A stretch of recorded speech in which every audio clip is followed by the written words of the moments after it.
Bonjour, coucou tout le monde. Je suis Siatou.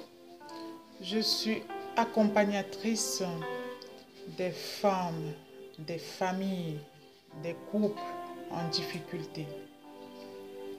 Je suis également fondatrice d'une marque de lait corporel et d'hygiène intime. Je suis également formatrice en cosmétique.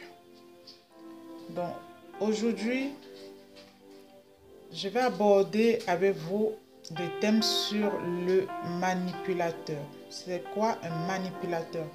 Il faut savoir que les manipulateurs sont aussi associés en fait à des pervers narcissiques. Et les manipulateurs tels que les pervers narcissiques ont une personnalité en fait dissociée. Donc psychologiquement, ce sont des personnes qui ont une structure psychologique dissociée. Et cela est dû à quoi? Cela est dû en fait à des traumatismes. C'est une dissociation traumatique. Et comment reconnaître un manipulateur du genre narcissique? Un manipulateur en fait du genre narcissique, ce sont des personnes qui ont de grands troubles de l'humeur. Donc ce sont des personnes avec lesquelles vous souffrez le chaud et le froid en même temps. Ce sont des personnes qui sont d'une agressivité indéniable. Et ce sont des personnes qui sont en capacité de sourire maintenant et la seconde près pour vraiment sans raison ou pour un moindre petit truc passer à une colère disproportionnée, violente et extrême. Il faut savoir que les manipulateurs et narcissiques peuvent être des femmes ou aussi des hommes. Ce sont des personnes qui ne supportent pas la moindre frustration. Donc, ce sont des personnes qui sanctionnent un être humain à chaque seconde. Elles sanctionnent en fait toutes les personnes avec lesquelles elles sont en relation. Donc vous comprenez que ce sont des personnes qui sont d'une intolérance totale. Elles ont des réponses évasives ou parfois se revendiquent d'être très très intelligentes, mais en effet elles ne le sont pas. Donc ce sont des personnes qui sont vides à l'intérieur, qui n'ont pas d'empathie parce que leur structure psychologique ne les a pas permis de développer de l'empathie comme nous autres en fait, comme tout être lambda. Du coup, elles sont vides. Et pourquoi elles revendiquent d'être intelligentes? C'est parce qu'en effet, elles ne l'est pas. Elles vont aller, par exemple, étudier le bout d'une histoire et pouvoir toujours raconter cette même histoire-là à chaque fois quand elles sont peut-être à table ou invitées chez des amis. Donc vous allez constater que d'une amitié à l'autre, ce sera toujours la même histoire. Une histoire, par exemple, peut-être qui peut parler des aristocrates, donc pour avoir l'air vraiment intelligente. Or, elles ne le sont pas. Mais si vous poussez des questions en profondeur, elles ne savent plus quoi vous répondre, elles ne savent plus quoi vous dire. Ce sont des personnes qui ne supportent pas la moindre critique. Il faut savoir que ce sont des personnes, au début des relations amoureuses, pour les hommes, sont très très séducteurs. Donc elles vont vous donner tout ce que vous avez besoin. Elles vont tout faire pour vous avoir, pour vous séduire. Mais lorsque elles ont réussi donc à vous conquérir, donc vous êtes comme une proie pour elles. Donc quand elles ont réussi à vous conquérir et que vous êtes déjà dans le filet, c'est comme un anaconda avec sa proie. Elles vont donc chercher à vous éloigner de tout le monde, de vos amis et de vos familles pour avoir l'emprise sur vous. Ce sont des personnes qui peuvent même aller jusqu'à vous pousser au sein d'un couple à prendre des dettes. Et quand vient donc l'heure de payer cette dette-là, Elles vont manipuler les papiers administratifs de telle sorte que vous vous retrouvez seul à les payer. Et quand vous allez poser la question pour savoir pourquoi elles se comportent ainsi, elles vont vous dire clairement que vous êtes bête, que vous êtes nul et que vous n'êtes pas intelligente. Et elles vont même aller jusqu'à vous dire que c'est de votre faute, alors que initialement, c'est elles, par rapport à ses propres projets ou en mettant en avant, par exemple, projet de couple, nanani nana, prenons ceci, prenons une dette pour faire ci, faire ça. Et après, elles vont vous prouver que vraiment, c'est vous qui êtes en tort. Donc, il faut savoir que ce sont des personnes qui nient toutes les évidences.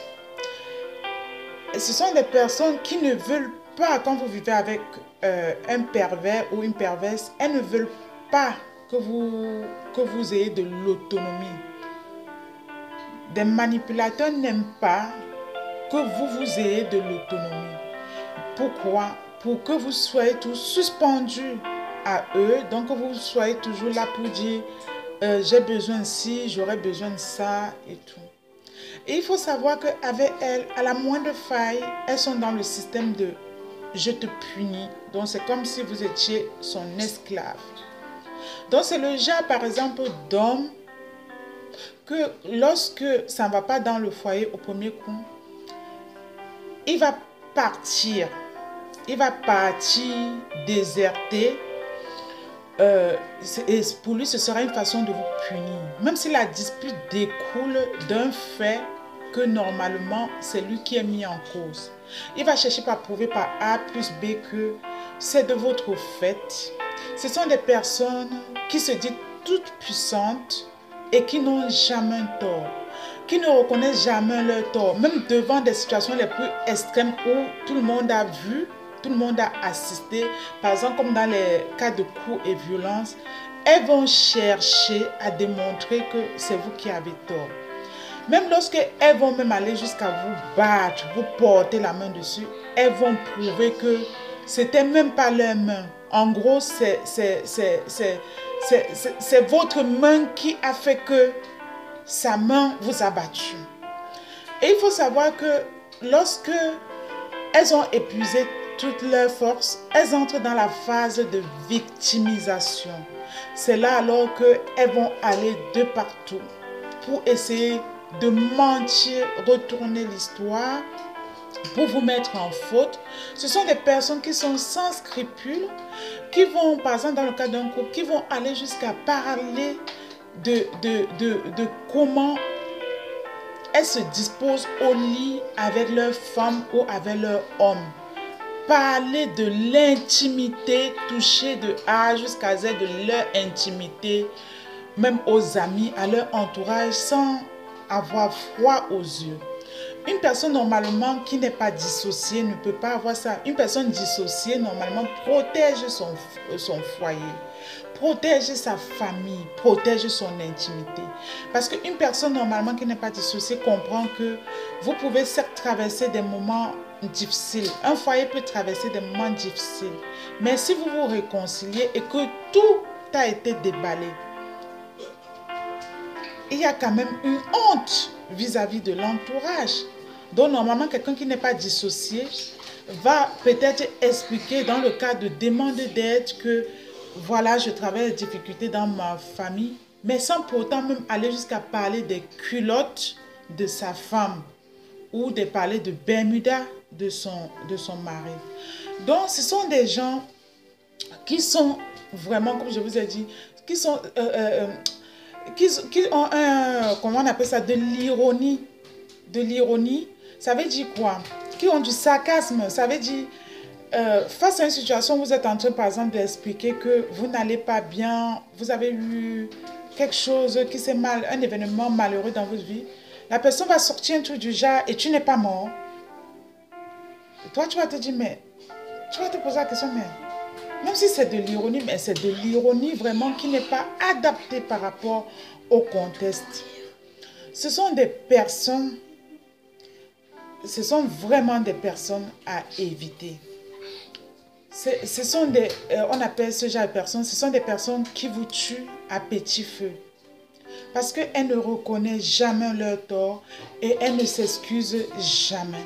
Elles passent leur temps à blâmer les autres. Elles blâment les autres.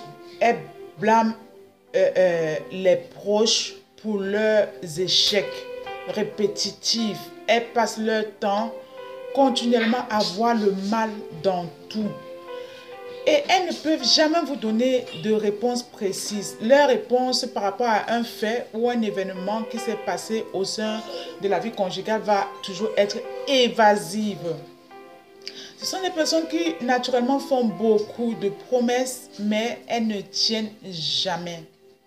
Donc, elles ont une phase, phase lune de miel lorsque vous commencez une relation. C'est la phase, comme je vous ai dit, elle vous comble 2 cadeaux. Mais quand passe cette phase-là, c'est terminé pour vous. Elles vous ont à vie et elles vous pressent comme on presse un citron. Et vous vous rendez compte que vous êtes pris dans un engrenage, peut-être surendetté, brisé psychologiquement, parce que vivre avec quelqu'un ou avec une femme qui sans cesse ne vous fait que de reproches. Dans votre vie, est juste fait de reproches, est juste fait de critiques, pas de voyage, pas de sortie, pas de moment à deux, que de la tyrannie, que de la bataille sans cesse, dont à force, vous perdez votre énergie. Ce sont des personnes en fait qui absorbent toute votre énergie parce qu'elles n'en ont pas. Ce sont des personnes qui n'ont pas de l'empathie, pas d'amour en elles. C'est pour ça qu'elles vont chercher toujours un style de personne qui est de nature joyeuse, plein de vie, qui a bon cœur pour éponger la personne. Ces personnes-là ne vivent que par le mal. Elles sont satisfaites en fait de voir l'autre s'opprimer, de voir l'autre s'éteindre. Et vous, si vous avez un conjoint ou une conjointe qui est manipulateur, manipulatrice, narcissique, je vous dis, c'est fini pour vous. Préparez votre départ, mais pas n'importe comment, parce qu'elles ne supportent pas la séparation. Elles sont prêtes à vous sortir le couteau sur vous ou un fusil pour vous mettre au cerveau.